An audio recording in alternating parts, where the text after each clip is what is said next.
Thanks for joining us. I'm Alexandra Lewis. And I'm Kyle Clark. CU Boulder is the latest target in a string of hoax threats on college campuses.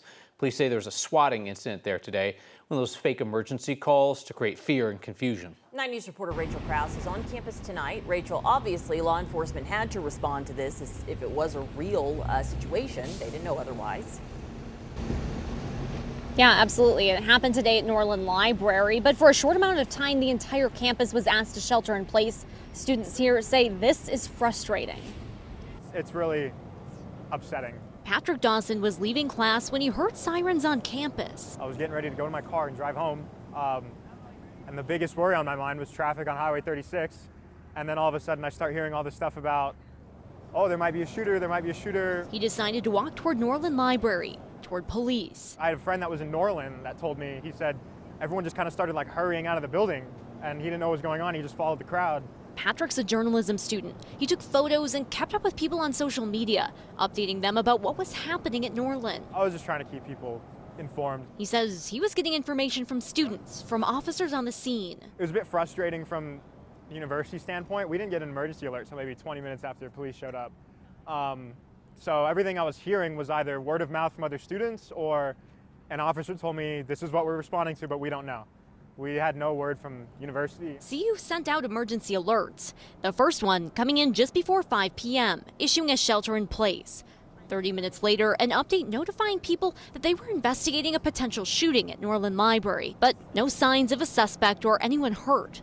Less than an hour after that initial alert, CU sent another message that this was potentially swatting. CU Boulder isn't alone. Recently, calls of shooters have popped up at schools around the country, only to be debunked as false reports later on. Obviously, I would rather it be this than people are getting hurt, but it's like, you know, it sucks that this is a situation that happens that someone's going to say, in the climate we live in, when we all feel like we're at risk on campus, not a lot of students necessarily feel like they're super safe at campuses, and they're going to pull a trick like this. It was super frustrating.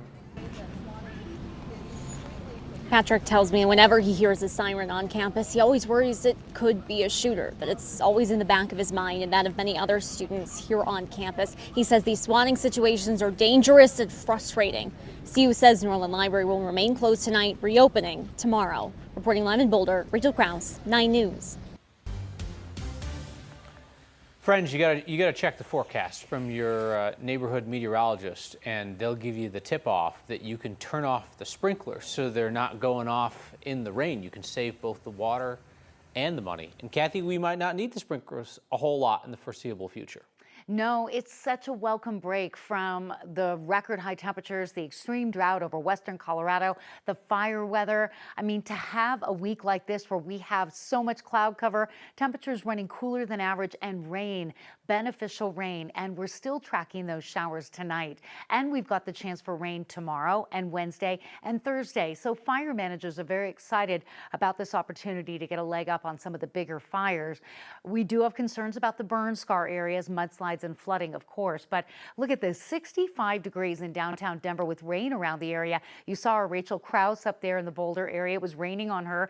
We're tracking showers moving from the northwest to the southeast, and we've had 1, 2, even 3 inches of rain south in areas like El Paso County, where we've had numerous flash flood warnings posted. Still some heavy showers tracking out of Evergreen, Conifer, Colorado Springs, Black Forest into the Calhoun area, and more rain expected in the Denver metro area overnight tonight and tomorrow. So a flood watch remains in effect for western Colorado through Tuesday and for areas south of Denver until midnight. Coming up, another check of the radar and how long this cool weather trend will last. We'll talk about it and look ahead to the Labor Day holiday weekend. Dozens of people are displaced tonight after a fire at the Fort Collins rescue mission over the weekend. The damage there is extensive. 9 News reporter Spencer Soysher is in Fort Collins, where the rescue mission is looking for places to shelter people long term. A conference room in this City of Fort Collins building is used as an overflow shelter during the winter months. It's still August, but in the interim, it's where people from the rescue mission are finding shelter. I went inside the building and took a couple photos the night of the fire. Right now, pictures on a phone are the only way to see the inside of the Fort Collins rescue mission. This is the roof where all the flames went up. Seth Forwood with the rescue mission doesn't have much time to look back anyways. After the shelter's kitchen caught fire Saturday, He needs to help more than 80 men find somewhere else to sleep. It's really urgent for us to find a solution. Everyone escaped safely, but now the men are carrying their belongings to the next shelter. We're asking them to collect as much as they possibly can because we may need to do some mitigation in there. The rescue mission may not be livable anytime soon, and the overflow building doesn't have enough room for the dozens of people who need help. We're setting up some contingency plans in case we get more than 70 right now. Seth says temporary solutions will only last so long to keep a roof over their heads. We were worried about winter shelter before this fire, and now it is all the more imminent that we need to find creative solutions and get something long-term. The rescue mission doesn't know how long it'll be before their building can be repaired, and they're looking at other options before their new building opens up at the end of next year. In Fort Collins, Spencer Soischer, 9 News. CBI is working to identify more than 20 people whose bodies were improperly stored inside a mortuary in Pueblo. It's privately owned by County Coroner Brian Cotter, a 3-term Republican. State inspectors discovered the bodies in a secret room at Davis Mortuary on Wednesday. CBI still doesn't know exactly how many bodies there are, only that there are more than 20. They say all of the bodies were respectfully removed over the weekend. The agency is now working to identify them using dental records, fingerprints, and DNA samples. CBI set up a victim assistance line for people who believe their loved ones could be involved, and they say it's already received over 800 calls. The agency has not arrested Brian Cotter or his brother Chris, who runs Davis Mortuary with him. They say they know where the brothers are, and they have no reason to believe either is a flight risk. Democratic Governor Jared Polis is among a group of elected officials calling on Brian Cotter to resign. Since it's an elected position, they have no authority. It will take a recall election. A Mesa County Sheriff's deputy accused of illegal cooperation with federal immigration agents is resigning. Alexander Zwinnick told a judge he submitted his resignation letter and his last day will be a week from today. That was included in a document filed in response to a lawsuit brought by Colorado's Democratic Attorney General Phil Weiser. The AG says Deputy Zwinnick broke a new state law when he helped ICE agents detain 19-year-old Caroline Diaz-Goncalves. She's originally from Brazil. She has a pending asylum case. Deputy Zwinnick pulled her over in June for driving too close to a semi, let her go with a warning, but then he shared details about the college student in a group chat that included ICE. Shortly after, immigration agents pulled her over and detained her. Setting aside the state law, the sheriff's office said Zwinnick didn't follow his own department's policy. A man living in Castle Rock went to renew his immigration papers, and he didn't come home. His family says he was detained over charges from decades ago. Let's bring in 9 News reporter Ria Jha on this. And Ria, we've heard a number of stories like this lately as the Trump administration ramps up deportations beyond the violent criminals that they said they'd prioritize. Yeah, I spoke with this man's wife who said her husband has lived in Colorado for years without any trouble. He owns a local business in Castle Rock. He's renewed his green card multiple times, passed background checks to work and volunteer, and now he's being treated as a high-risk detainee because of drug charges from decades ago. Starting middle school is tough enough. Everything's not good. I'll say that.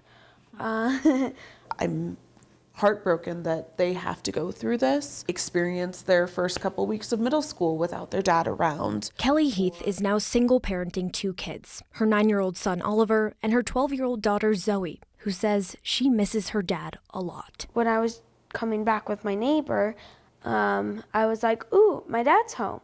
And then I realized he's not. Her dad, Dale Heath, moved from England to the U.S. in 1991. He had a permanent green card, but because of marijuana possession charges from when he was a teenager, his case was put into removal proceedings. While waiting for a court date, he was given a temporary proof of residence that he had to renew each year. He honestly didn't even give us a hug or kiss goodbye because it was such a routine activity to go and take care of this, since we've been dealing with it for 4 years now. This month, when he went to his appointment, immigration refused to renew it, telling him it was because of a change under the new administration. He was able to reach out and say that he's pretty sure he's being detained. He was taken into ICE custody and moved to the Aurora detention facility where he's been for the last 3 weeks. Especially with Oliver. I've never seen him cry like that before. And that's that's heartbreaking to a mother. Immigration lawyers told 9 News that while people in removal proceedings are technically subject to detention, past administrations rarely detained people unless they posed a risk to the public. If this was truly an issue and they truly thought he was a criminal, then I feel like they should have done something a lot sooner than now. He's been in the States for over 30 years. He is part of a program called Watchdogs. He also is a volunteer coach. Dale's hearing is set for next week. His family says they're holding on to hope that mistakes from more than 20 years ago won't upend their whole life. We've done everything right, and he's being punished for something that happened as a kid. I know it's definitely been hard on those kids, especially with school starting. So Kelly told me that her husband Dale hasn't been arrested in decades, and she's felt that it's unfair that immigration law doesn't have a statute of limitations on this kind of things. In a statement, immigration said they still issue temporary documents on a case-by-case basis, but they wouldn't comment on Dale's specific case. Ria Cha, 9 News. Many cameras don't accurately reflect everyone's skin tone. Historically, they've been calibrated with white people as the default. An image quality lab in Boulder is hoping to address that issue. Imatest is studying different skin tones under different lighting with different cameras. When they're done, they plan to develop a standardized test chart, and they want to sell that chart to companies so they can use it to develop their own products. Even with modern cameras, a lot of times different skin tones aren't represented well. This is something that dates all the way back to film photography, where film has always been calibrated for lighter skin tones, and it's just something that's kind of perpetuated into digital photography as well. The research is funded in part through a $2.5 million grant from the National Institutes of Health. With the Trump administration pulling research funding for many diversity, equity, and inclusion programs, the lab recognizes that source of funding is up in the air.